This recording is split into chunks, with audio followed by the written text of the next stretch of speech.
नमस्कार मित्रों, उड़ान स्टडी राजस्थान यूट्यूब चैनल पर आपका स्वागत है। मित्रों, अपन देख रहे हैं सिंधु घाटी सभ्यता स्थल और सिंधु घाटी सभ्यता स्थलों में राजस्थान से खोजे गए सिंधु घाटी सभ्यता स्थल या पुरातात्विक स्थल, और उसमें है ये आज कालीबंगा की बात कर रहे हैं। और इस वीडियो में कालीबंगा से संबंधित सारे टॉपिक अपन कवर करेंगे। जो भी जानकारी होगी सारी के सारी कवर की है, तो वीडियो के अंत तक आप बने रहे और वीडियो को अभी से लाइक कर दे यदि आपको जानकारी अच्छी लगती है तो। देखो, कालीबंगा अवस्थित कहाँ है? अवस्थित मित्रों है ये हनुमानगढ़ जिले में 25 किलोमीटर दक्षिण में गगर नदी के किनारे। कौन सी नदी के किनारे है? तो गगर, द्वसदती या सरस्वती। खोज 1952 में अमलानंद घोष द्वारा की गई। इनकी खोज है अमलानंद घोष द्वारा 1952 में की गई। उत्खनन कार्य मित्रों 1961 से 69 के मध्य चला और उत्खनन कार्य है बीके थापर, बीबी लाल और जेवी जोशी द्वारा किया गया।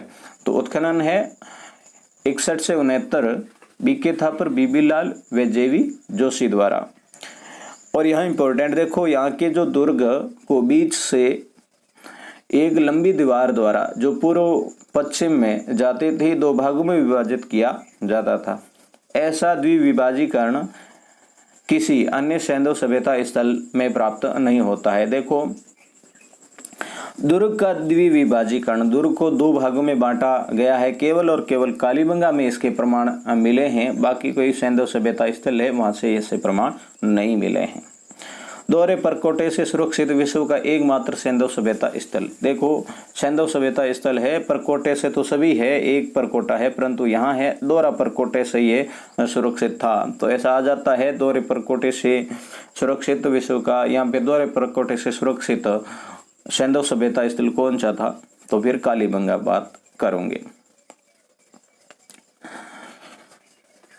अब देश का तीसरा बड़ा पुरातात्विक स्थल भी ये भारत के अंदर पुरातात्विक स्थल, या फिर अपन बात करें सिंधु स्थल, तीसरा बड़ा कौन सा है? तो ये कालीबंगा है। और पहले पे है वो राखी गढ़ी, दूसरा है वो धोलावीरा। सबसे बड़ा है राखी गढ़ी है, फिर है धोलावीरा, फिर कालीबंगा। तो इनके बारे में जो धोलावीरा राखी गढ़ी है, इनके बारे में विस्तृत जानकारी अपन ने पहले वाली वीडियो के अंदर देख ली है। गगर नदी की पहचान काजरी के द्वारा सरस्वती नदी के रूप में की गई थी। ये गगर नदी है, इसके किनारे कालीबंगा है। तो काजरी के जो संस्थान जोधपुर में है, वैज्ञानिकों ने यह बताया है कि ये जो गगर नदी है ये सरस्वती नदी ही है। सुरक्षा प्राचीर से घिरा हुआ जो पहले 1.9 मीटर फिर 3.4 मीटर की है, जिसको मिट्टी से लेपित किया गया है। देखो, ये सुरक्षा प्राचीर से घिरा हुआ दुर्ग है। तो पहले 1.9 मीटर और फिर है 3.4 मीटर है, जिसको मिट्टी से लेपित भी किया गया है सुरक्षा दीवार को। और इसमें ईंटें जो प्रयुक्त हुई है 30 × 20 × 10 सेंटीमीटर की है। प्राग हड़प्पा कालीन बस्ती यहाँ आवास, यहाँ जो प्राग हड़प्पा कालीन भी बस्ती है वो मिली है। तो इनकी लंबाई है मित्रों, देखो ये एक बस्ती थी तो इसकी लंबाई 250 मीटर है उत्तर से दक्षिण, और चौड़ाई पूर्व से पश्चिम 180 किलोमीटर है। अब शवाधान की क्या सिस्टम था? तो शव को उत्तर दिशा में सिर कर, टांगों को मोड़ कर या समेट कर। देखो, शव को उत्तर दिशा में सिर किया जाता था और टांगों को है वो मोड़ा जाता था। ठीक है। आभूषण के साथ गड्ढे में वो इसका शवाधान किया जाता था। हड़प्पा या सिंधु सभ्यता की तीसरी राजधानी भी कालीबंगा को कहा गया है। हड़प्पा सभ्यता की तीसरी राजधानी किसे कहा? तो कालीबंगा है। और कहा किसने है? तो डॉक्टर दशरथ शर्मा ने कहा है। कालीबंगा का शाब्दिक अर्थ क्या होता है? तो काले रंग की चूड़ियां। ये कई बार एग्जाम में आ रखा है। और ये जो कालीबंगन है या कालीबंगा है, ये शब्द है कौन सी भाषा का है? तो ये सिंधी भाषा का शब्द है, जिसका अर्थ होता है काले रंग की चूड़ियां। पाकिस्तान के कोर्दिजी के अवशेषों से मिलते जुलते अवशेष मिले हैं। पाकिस्तान के अंदर जो कोर्दिजी सिंधु सभ्यता स्थल है, उनसे ये मिलते जुलते इनके अवशेष मिले हैं। तो इनका कोई न कोई कनेक्शन जरूर था। लकड़ी को कुरेद कर नाली बनाने का साक्ष्य केवल कालीबंगन में ही मिला। देखो, नाली तो बनाई गई है, पत्थर से है, यहाँ मिट्टी से बनाई गई है, परंतु यहाँ है लकड़ी को कुरेद कर, ये जो लकड़ी है इसके अंदर से ये भाग निकाल कर नाली है वो बनाई गई है। ऐसे प्रमाण है कालीबंगा से प्राप्त हुए हैं। यहाँ से पूर्व हड़प्पाकालीन व उत्तर हड़प्पाकालीन अवशेष, मतलब तीनों संस्कृति के अवशेष मिले हैं।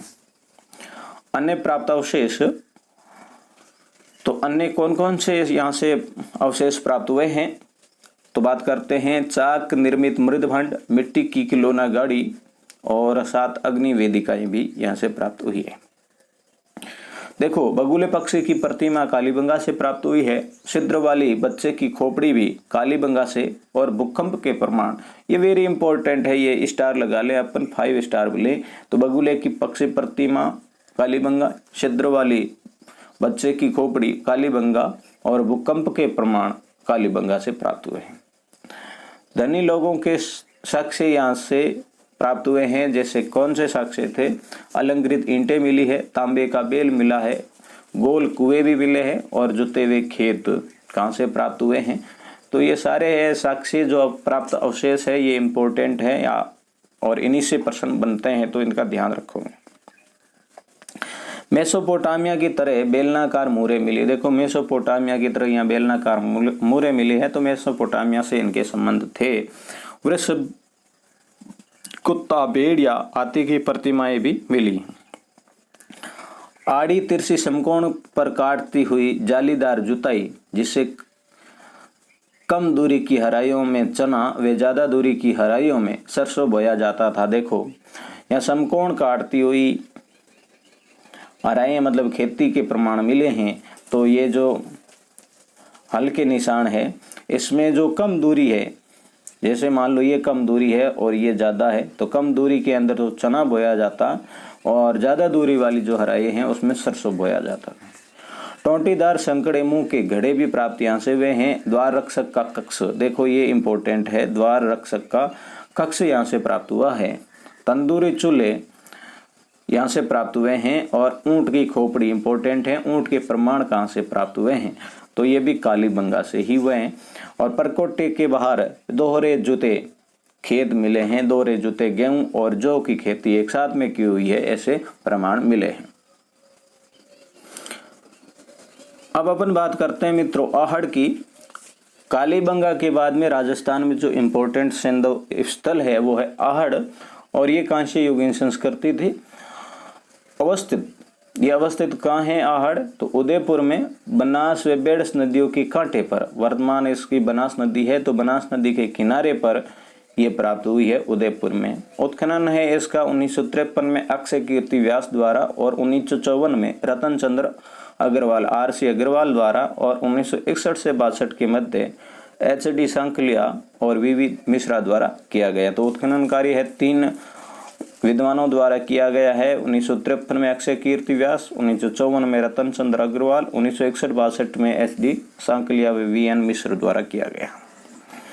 इनका प्राचीन नाम, ये क्वेश्चन आया हुआ है, आयड़। आहड़ का प्राचीन नाम आयड़ था। इसे ताम्रवती नगरी भी कहते थे, बेड़स भी था, आगाड़पुर भी था और आगाड़दुर्ग भी था और धूलकोट। किस पुरातात्विक स्थल का स्थानीय नाम धूलकोट था, ऐसा क्वेश्चन आया था, तो ये आड़ है। दफन या अंतिम संस्कार है कपड़ों व आभूषणों के सहित यहाँ पर अंतिम संस्कार किया जाता था। संयुक्त परिवार प्रथा थी। सामूहिक भोजन की यहाँ व्यवस्था के प्रमाण मिले हैं। प्रमाण कौन से थे, 6 चूल्हे एक साथ में मिले हैं, तो सामूहिक भोजन व्यवस्था के प्रमाण है। इस बस्ती के 8 बार बसने व उजड़ने के प्रमाण मिले हैं। आड़ के 8 बार बचने और 8 बार उजड़ने के प्रमाण मिले हैं। प्रथम ईसा पूर्व यूनानी तांबे की 6 मुद्राएं व 3 मुहरें भी यहाँ से प्राप्त हुई हैं। पत्थर की नींव का 33 × 20 फीट का कमरा भी मिला है, जिसकी नींव है वो पत्थर की थी। यहाँ पितृसत्तात्मक ग्रामीण संस्कृति थी। और अन्य प्राप्त साक्ष्य मिट्टी का जावा प्राप्त हुआ। देखो, मिट्टी का जावा कहाँ से प्राप्त हुआ है, तो आड़ से हुआ है। एक मुद्रा पर त्रिशूल व दूसरी तीर तरकस लिए अपोलो देवता का अंकन है। मुद्रा मिली है जिसपे त्रिशूल व दूसरी है है, एक मुद्रा पर त्रिशूल लिए हुए अपोलो और दूसरी मुद्रा पर तीर तरकस लिए हुए अपोलो देवता के अंकन है। बनासियन बुल टेराकोटा वृषभ है, वो कहाँ से प्राप्त हुआ है? तो आहड़ से उल्टी तपाई विधि से बर्तन या पकाए जाते थे। दाबू या ठप्पा प्रिंट कृषि से अपरिचित थे और रंगाई सफाई का ये कार्य करते थे। तांबे गलाने का प्रमुख उद्योग भी यहीं से प्राप्त हुआ है। और पूजा थाली ये इम्पोर्टेंट है, जिसमें त्रिशूल व चावल के प्रमाण मिले हैं पूजा थाली के अंदर, तो ये भी आहड़ से प्राप्त हुए हैं। तो मित्रों देखो, अपने आज देखे हैं कालीबंगा और आहड़, और बाकी वाले जो राजस्थान से प्राप्त जो पुरातात्विक स्थल है उनके बारे में आगे वाले वीडियो में अपन देखेंगे। तो वीडियो को अपने दोस्तों के साथ में ज़्यादा से ज़्यादा शेयर कीजिए आप, और चैनल पर नए हैं तो इसको सब्सक्राइब जरूर कीजिएगा। मिलेंगे नई वीडियो में, तब तक के लिए जय हिंद।